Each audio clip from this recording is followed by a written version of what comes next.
નમસ્કાર અમારા વાલા પેન્શનર મિત્રો, નિવૃત્ત કર્મચારી મિત્રો, ભાઈઓ તથા બહેનો, આપ સૌનું હાર્દિક સ્વાગત છે આપણી પોતાની યુટ્યુબ ચેનલ પેન્શન ગુજરાતમાં। તો મિત્રો, આજે જે માહિતી હું તમને આપવા જઈ રહ્યો છું તે દરેક પેન્શનર માટે ખૂબ જ મહત્વપૂર્ણ છે, કારણ કે આજે તારીખ 21 માર્ચ 2026ના રોજ બપોરે પેન્શન વધારા અને સંબંધિત મુદ્દાઓને લઈને એક મોટી ચર્ચા અને મહત્વપૂર્ણ દિશામાં આગળ વધતી પરિસ્થિતિ જોવા મળી રહી છે। તો મિત્રો, આ વિડીયો તમે અંત સુધી ચોક્કસ જોતા રહેજો, કારણ કે આજે આપણે ડીએ વધારો, બાકી ચૂકવણી, 8મું પગાર પંચ અને પેન્શનરો માટેના ભવિષ્યના મહત્વપૂર્ણ નિર્ણયો વિશે વિગતવાર ચર્ચા કરવાના છીએ। તો મિત્રો, સૌપ્રથમ જો આપણે હાલની પરિસ્થિતિની વાત કરીએ તો કેન્દ્ર સરકાર અને રાજ્ય સરકારના લાખો કર્મચારીઓ અને પેન્શનરો છેલ્લા ઘણા દિવસોથી એક જ વાતની રાહ જોઈ રહ્યા છે, અને તે છે કે મોંઘવારી ભથ્થામાં વધારો એટલે કે ડીએમાં વધારો વિશે। તો મિત્રો, તમને ખબર જ છે કે સરકાર દર વર્ષે 2 વખત ડીએમાં સુધારો કરે છે। એક સુધારો જાન્યુઆરીથી જૂન સમયગાળા માટે કરવામાં આવે છે અને બીજો સુધારો જુલાઈથી ડિસેમ્બર માટે કરવામાં આવે છે। છેલ્લા કેટલાક વર્ષોથી જો આપણે પેટર્ન જોઈએ તો સામાન્ય રીતે જાન્યુઆરીનો વધારો હોળીના તહેવારની આસપાસ થતો આવ્યો છે, અને એ જ આશા આ વર્ષે પણ કર્મચારીઓ અને પેન્શનરો રાખી રહ્યા હતા। મિત્રો, જો આપણે ગયા વર્ષોની વાત કરીએ તો 2025માં ડીએની જાહેરાત 28 માર્ચે થઈ હતી, જ્યારે હોળી 14 માર્ચે હતી, અને 2024માં હોળી 25 માર્ચે હતી ત્યારે ડીએ 7 માર્ચે જાહેર કરવામાં આવ્યો હતો। એટલે કે હંમેશા હોળીની આસપાસ ડીએ જાહેર થતો રહ્યો છે। હવે 2026માં હોળી પસાર થઈ ગઈ છે અને માર્ચનો અડધો મહિનો પણ પસાર થઈ ગયો છે, છતાં હજી સુધી કોઈ સત્તાવાર જાહેરાત કરવામાં આવી નથી, જેના કારણે કર્મચારીઓ અને પેન્શનરોમાં ઉત્સુકતા અને થોડી ચિંતા બંને જોવા મળી રહી છે। હવે મિત્રો, સૌથી મહત્વપૂર્ણ મુદ્દો એ છે કે આ વખતે ડીએમાં કેટલો વધારો થઈ શકે। તો મિત્રો, હાલ જે એઆઈસીપીઆઈ ઇન્ડેક્સ અને મોંઘવારીના આંકડા સામે આવી રહ્યા છે તે મુજબ આશરે 2% વધારો થવાની શક્યતા વ્યક્ત કરવામાં આવી રહી છે। હાલનો ડીએ 58% છે, અને જો તેમાં 2%નો વધારો થાય તો નવો ડીએ 60% થઈ જશે। હવે મિત્રો, તમને સરળ રીતે સમજાવું તો જો કોઈ કર્મચારીનો બેઝિક પગાર 18,000 રૂપિયા છે તો હાલમાં તેને 10,440 રૂપિયા ડીએ મળે છે, અને જો ડીએ 60% થાય છે તો તેને આશરે 10,800 રૂપિયા મળશે।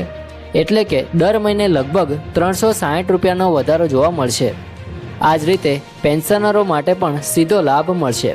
હવે મિત્રો, એક ખૂબ જ મહત્વપૂર્ણ પ્રશ્ન એ છે કે આ વધેલો ડીએ માર્ચના પગાર અથવા પેન્શનમાં મળશે કે નહીં। તો મિત્રો, અહીં સમજવું જરૂરી છે કે જ્યારે પણ સરકાર ડીએમાં વધારો જાહેર કરે છે ત્યારે તેની પ્રક્રિયા થોડી લાંબી હોય છે। સૌપ્રથમ કેબિનેટમાં નિર્ણય લેવાય છે, ત્યારબાદ તેની સત્તાવાર નોટિફિકેશન બહાર પાડવામાં આવે છે, ત્યારબાદ અલગ અલગ વિભાગો તેને અમલમાં મૂકે છે, અને અંતે બેન્કો પગાર અને પેન્શન અપડેટ કરે છે। આ સમગ્ર પ્રક્રિયામાં થોડો સમય લાગી શકે છે, તેથી જો હવે જાહેરાત થાય તો પણ તેની સીધી અસર માર્ચના પગાર પર જોવા મળવાની શક્યતા ઓછી છે। મિત્રો, વધુ શક્યતા એ છે કે એપ્રિલના પગાર અને પેન્શન સાથે તમને વધેલો ડીએમ મળશે, અને સાથે સાથે જાન્યુઆરી, ફેબ્રુઆરી અને માર્ચના 3 મહિના માટેનો બાકી એરિયર્સ પણ તમને આપવામાં આવશે। એટલે કે એક સાથે સારો મોટો એવો લાભ તમને મળી શકે છે। આ સમાચાર ખરેખર પેન્શનરો માટે રાહતરૂપ બની શકે છે। હવે મિત્રો, આગળ વધીએ, આપણે એક ખૂબ જ મહત્વપૂર્ણ મુદ્દા પર ચર્ચા કરીએ, અને તે છે 7મું પગાર પંચ અને 8મું પગાર પંચ। તો મિત્રો, 7મા પગાર પંચનો કાર્યકાળ 31 ડિસેમ્બર 2025ના રોજ પૂર્ણ થઈ ગયો છે। હવે સરકાર 8મા પગાર પંચ પર કામ શરૂ કરી ચૂકી છે, પરંતુ તેનો અંતિમ અહેવાલ આવવામાં હજુ આશરે 14 થી 18 મહિના લાગી શકે છે। એટલે કે હાલ તાત્કાલિક કોઈ મોટો ફેરફાર થવાની શક્યતા નથી, અને તેથી કર્મચારીઓ અને પેન્શનરો માટે સૌથી મોટો આધાર ડીએનો વધારો જ છે। મિત્રો, અહીં એક વધુ મહત્વની માંગ ચાલી રહી છે, અને તે છે ડીએને મૂળ પગારમાં મર્જ કરવાની માંગણી। તો ઘણા કર્મચારી સંગઠનો લાંબા સમયથી માંગ કરી રહ્યા છે કે જ્યારે ડીએ 50% પાર કરી જાય ત્યારે તેને બેઝિક પગારમાં મર્જ કરી દેવું જોઈએ। આ માંગ 8મા પગાર પંચ માટે પણ મોકલવામાં આવી હતી, પરંતુ હાલ સુધી તેમાં કોઈ સ્પષ્ટ નિર્ણય લેવામાં આવ્યો નથી। જો આવું થાય છે તો કર્મચારીઓ અને પેન્શનરો માટે મોટો લાભ થઈ શકે છે। કારણ કે તેમના કુલ પગાર અને પેન્શનમાં કાયમી વધારો થઈ શકે। મિત્રો, હવે આપણે વાત કરીએ કે આગળ શું અપેક્ષા રાખવી જોઈએ તેના વિશે।